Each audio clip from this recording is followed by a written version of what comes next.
Здравейте!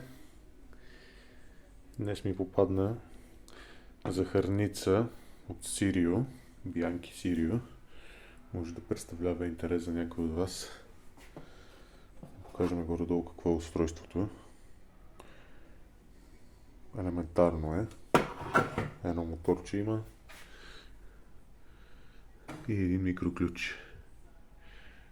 И вече ако имате някакви проблеми, трябва да търсите проблема или в мотора, или в ключето, като е важно при смяната на ключето да спазвате последователността на кабелите. Ето това е един ексцентрик, върти, натиска го. Моторчето. Това се разглобява. Се вади цялото нагоре.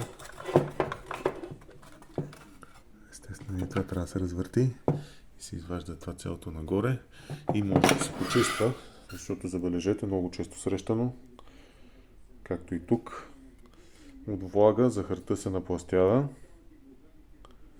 и да някой път се случва дори и да не пада захарта. Също и тук също се напластява захар много често. Тук влиза маркуче. Нагоре. И създава проблеми.